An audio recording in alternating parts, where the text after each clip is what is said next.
What's up, people on the interwebs? Hope you have an amazing day. Now, today, I just want to talk about some things that are currently happening in Japan this year, especially in the beginning of April 2026 when it comes to the new financial year and a lot of these rules come into action.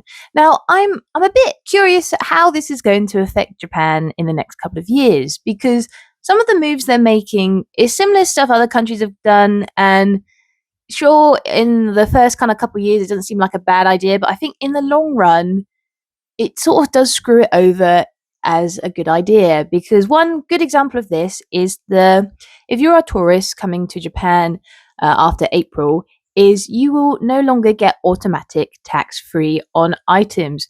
If you go to places like Don Quixote, you bring your passport, show you have your passport, or go to some decent luxury brand places, or just anywhere, as long as you're sort of showing your passport, they will automatically give you the 10% off because they have the 10% tax free for tourists. But now in April, if you go to any of these places, you will have to pay full price and then keep the receipts and then go to the airport, and then you have to go to the tax free stand, have to fill out all the paperwork, all the documents, show the items, and then you'll get your tax free, that 10% off.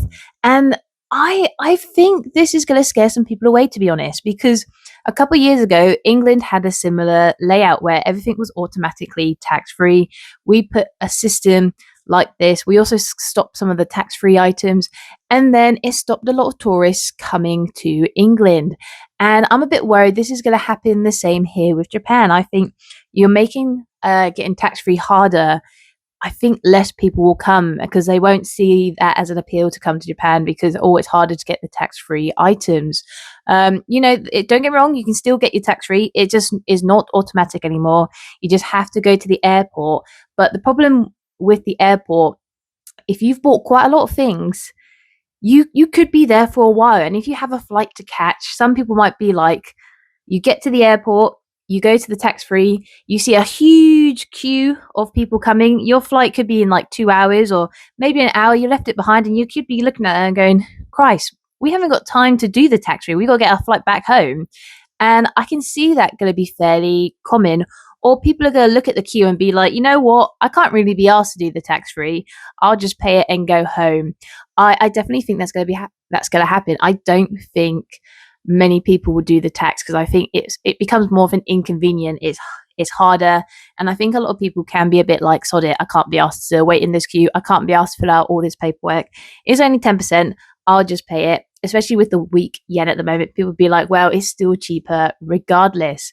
And for people who've got money, it's fine, there's no problem. But I don't know, I just think for some people, I think they're going to look at that and go, well, I've been to other countries that have a similar system, and for me it's hard work, and it might turn off an appeal for coming to Japan. So I'm a little bit worried about that tax fee because I've just seen it before in other countries. And then obviously, for the first couple of years, it kind of does the job. It reduces tourism a little bit.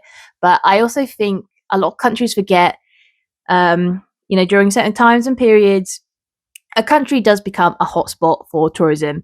And I definitely think Japan is currently facing it's the it country to go to travel to. It's the place people want to go and see. And sure, it gets a bit busy, overcrowded, but give it a couple years, it's gonna tip down, and no one's gonna want to come to Japan. And then it's gonna become the thing of like, oh well, how do we get more people to come? It's always like a balancing act. And I'm just a little bit scared because I think it's gonna stop less tourists coming.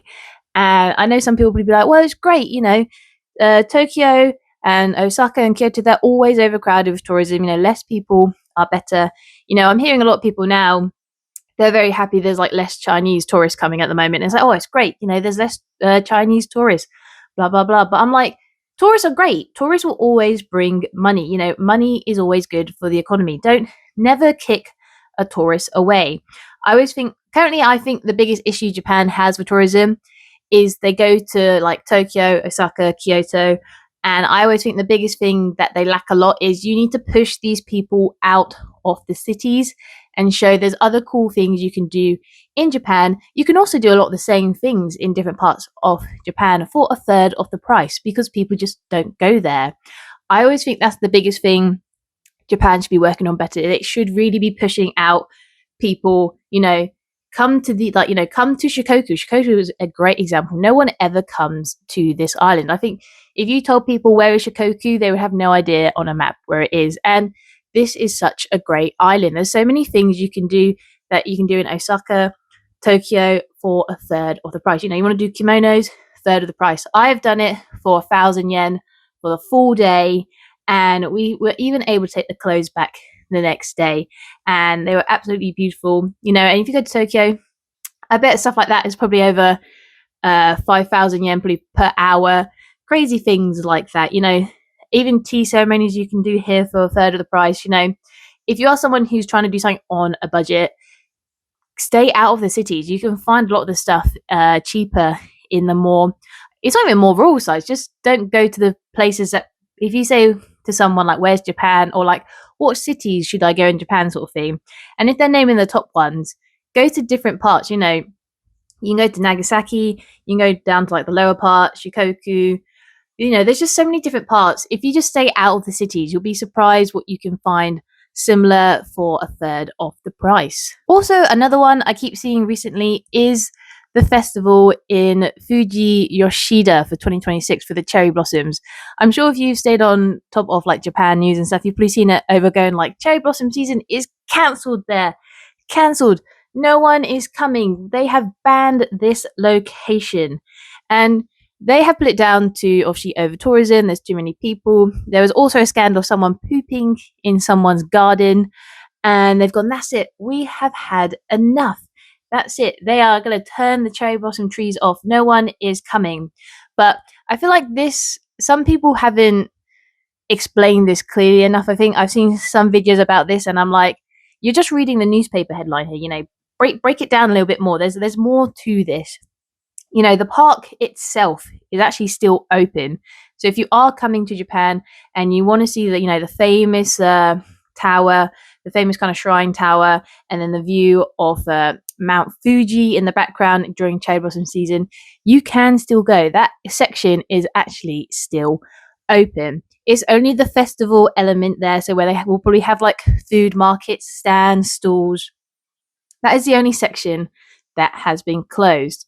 And I'm hoping, from what the newspapers have said, it is a little bit because of the over tourism and not anything else, because it's hard. Because I also think, as people who do the festival there, if you're like a local, I can understand for the locals, they might find it's very overcrowded, there's too many people. But if you're a business person, you might actually enjoy those markets because you probably make quite a lot of money. So I'm wondering, on the market, the people who actually do the markets themselves, are they happy that this is closed, or are they actually quite annoyed because they've probably actually lost quite a lot of money this year because that market is not going to run this year, and then that might be a big income for people who are a market family. I feel like I'm a good example of this because my family is a market background, and I know for my parents, if there was a really popular market and for whatever reason they cancelled it that day, my parents were pissed off because they lost quite a lot of money that day. So I'm curious for the market side of the family. Are they actually quite happy because of this cancellation, or are they pissed off? I'd really love to know that kind of local input. Where is it, like, how many locals are actually happy it's cancelled because of the over tourism or not? That element for me, I would very like to know. It's very curious. But the park itself is still open. That's the biggest thing I want to make clear of this. The park is open. It's only the festival that has been cancelled. And the videos I've seen online, it makes it sound like that's it. It's all cancelled. You can't go to this place anymore. Never again. Thanks to the tourists, they've ruined it again for everyone. And I'm like, no, look deeper into it. I really hate sometimes when they're like, it's the tourists again. I'm not going to blame, everything is, I'm not going to say everything is tourist related. There's probably is sometimes some elements have become of tourism, but I also think sometimes with Japan, it's an easy statement to trigger people. I think you can just throw, it's the tourist again, and then everyone will get riled up and be like, god damn the tourists. But I kind of think sometimes there's other things at play. And I think just saying tourism is a very easy way to get people riled up and be like, oh, yeah, simple answer. That's probably what's doing it yet again. I always kind of think there's sometimes more to these stories than they want to share sometimes. But yeah, that's my biggest thing. the park is still open. There's just no festival this year. So if you are coming to Japan during cherry blossom season and you did actually want to see Mount Fuji, the cherry blossoms, and the kind of tower that's there, that element is still open. You can go. There's just no festival this year. And then I think my last thing I just want to talk about is Japan's not the only place like this. I've seen it a lot in the UK recently as well. But the increase of like the wildness from tourists, the increase in immigration tactics as well. It's always for me it's really interesting because when these elements come, it always brings a more aggression for increased racism, increased tourism hate, and just some other kind of things like you see trickle down. And I think sometimes people forget the important elements. Like tourism is great because, it shows people the culture of the town. They bring it back. They tell other people, you build that nice kind of relationship of this place is actually really nice and it's a cool place to come. Same thing with like immigration. If you bring people here, you can boost local economies, maybe increase population. Immigration, I always think immigration is not a bad thing. I just think sometimes it's how immigration can be run, who is let in sometimes, how they get in. It's always that fine balance of, you always trying to want to bring people who are going to add to the community rather than take. And that's always the hard balancing act when it comes to immigration. But I also think at the moment, I really hate with how politics, how the news people, how they kind of word the whole immigration, because it definitely increases people becoming more racist, to be honest. I think that's the simplest way. I've seen it in the UK. I've seen it in Japan with the talk of like what they want to do with a lot of the immigration things currently. It increases people just become more racist. I've seen a lot more racist comments recently. I think a great one for Japan is, I don't know too much about the relationship between Japan and China, but I know they've never had the best relationship between each country. But I've seen here like more Japanese people just being more vocally like racist between Chinese people, just making kind of unnecessary comments about China and Chinese people. And I'm just like, that situation is always a little bit awkward because I never know what to really say. You sort of just kind of like go, okay, I see that's a thing happening. That's it. But a lot of the time, I do just see it because how the media and how the politics is just stirring up people's reactions. I think a lot of the time they go on like, what is something that people don't like? How can we rile them up, get them to kind of agree on our side and go from there? And it's just kind of small stuff like that where it's a rocky boat, I kind of think. I think especially with Japan and immigration, like Japan is definitely knuckling down on immigration currently. They're making more standards for things to do, which I think some of them is not a bad idea. Some of them I'm like, you sure want to do it that quickly? Like personally, for visas in April 2026, the price is going to go up. Currently, if you need to renew your visa, it costs about 6,000 yen, where in April next year, it's going to go up between 30,000 to 40,000, which is a huge increase. Also, super unlucky for me because I have to renew my visa this year. So I'm probably going to get slapped with this new fee between 30,000 to 40,000 yen. So we'll see what happens with that. But that's like a huge jump from 6,000 to go to 30 to 40. And their argument for that is to kind of match other countries who do similar costs for visa. And I have no problem with that. My only kind of nick to that is Japan wages don't match the wages you get from other countries that can kind of justify that fee. If you're working in those countries, you tend to be getting a higher wage, where compared to Japan, the wages are much lower, but the lowerness is, it kind of matches with the cost of living because Japan is a lot cheaper to live.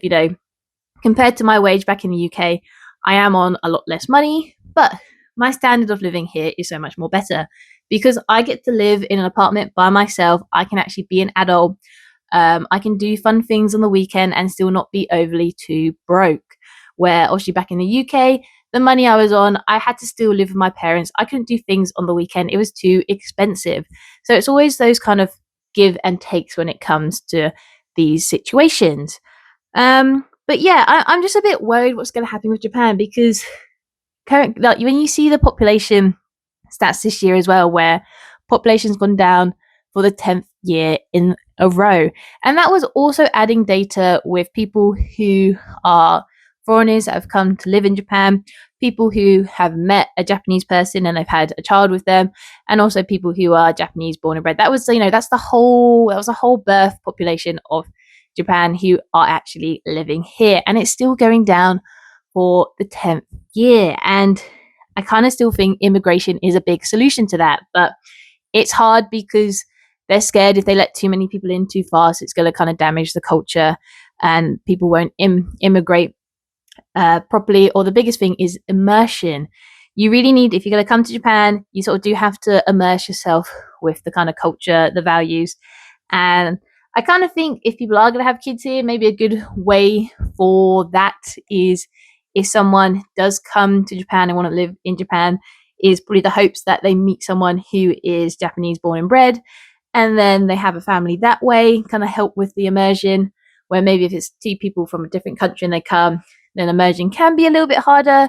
It's always a hard and tricky situation, but I just kind of think at the moment, Japan, they want to get the population up, and immigration is kind of the solution to that a little bit, because Japanese people here aren't having kids, and I'm sure there's a lot of them who do want to have kids.